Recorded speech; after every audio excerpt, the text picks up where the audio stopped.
Magandang araw Pilipinas, narito po ang latest weather today forecast.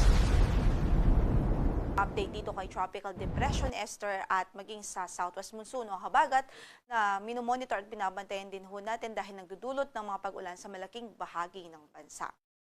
As of kanina, huling nakita ang location nitong bagyong si Esther sa layong 255 kilometers hilaga-hilagang kanluran ho yan ng Itbay at Batanes. So nasa hilagang parte yan ng extreme northern Luzon. At taglay ang lakas ng hangin na umabot sa 45 kilometers per hour near the center at movement na pa east-northeastward at 15 kilometers per hour. Kasalukuyan, nagdudulot ho yan at ini-expect nating magdudulot ng mga pag-ulan sa Batanes. Kasama dyan ang mga paminsan-minsang pagbuso po ng hangin dahil hagip po ito ng radius ng bagyo.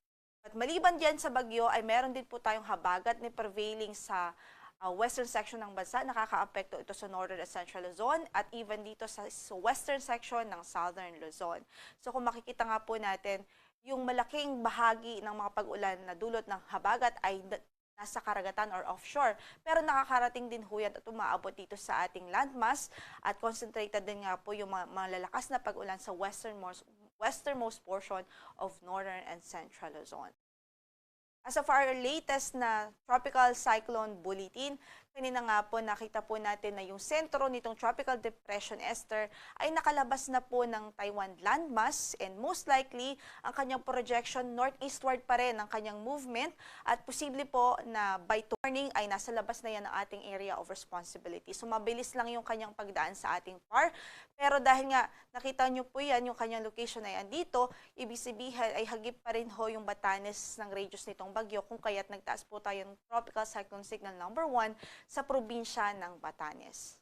Tugnay nga dyan, as I mentioned po, yung Batanes ay nakataas ng signal number 1, so minimal to minor threat to life and property is also possible. So pinaghahanda at pinag-iingat natin ang ating mga kababayan doon sa Batanes. Samantala dahil sa strong to kill force winds dahil po sa epekto ng habagat, maaari po itong maranasan dito sa Ilocos Region, Cordillera, Administrative Region, maging sa Cagayan Valley sa araw na ito. Habang bukas naman, pwede pa rin yung mga pamisa-misang bugso ng hangin or gusty winds dito sa Ilocos Region, Cordillera, Administrative Region at maging sa Cagayan Valley. Meron pa rin ho tayong weather advisory ngayon na in effect at possible nga po yung 100 to 200 millimeters of rainfall, 24-hour rainfall dito sa La Union, Pangasinan at Zambales, westernmost portion of the northern and central Luzon. So pinag-iingat natin ating mga kababayan dyan dahil sa ganitong klaseng pag-ulan, pwede po yung magdulot ng numerous flooding, especially sa mga low-lying areas at sa mga vulnerable areas. Gayon din, yung 50 to 100 millimeters of rainfall ay pwede ring maranasan sa Ilocos Norte, Abra, Ilocos Sur, maging sa Benguet at Bataan Province. So ating abiso sa ating mga kababayan, patuloy po tayo maging alerto at maging vigilant, lalong-lalo na po sa posibilidad ho ng mga pagbaha.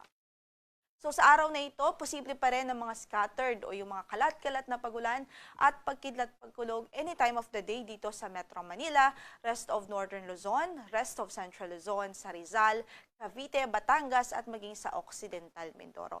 Yan ay dulot po ng habagat o southwest monsoon.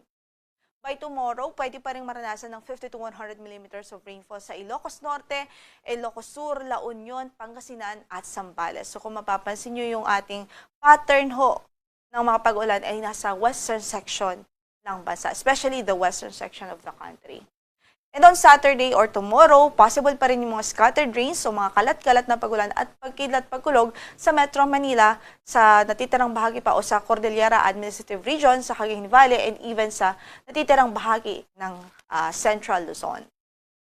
For now, ay katamtaman hanggang sa maalon ng kondisyon ng karagatan dito po sa malaking bahagi ng Luzon, such as sa extreme northern Luzon, sa western at sa eastern section ho ng northern at central Luzon. Yan ay dulot ng bagyong si Tropical Depression Esther at bukod dyan ay yung habagat na prevailing ngayon sa bansa or sa malaking bahagi ng ating bansa. While for the rest of our archipelago ay banayad hanggang sa katamtaman ang magiging pag-alon.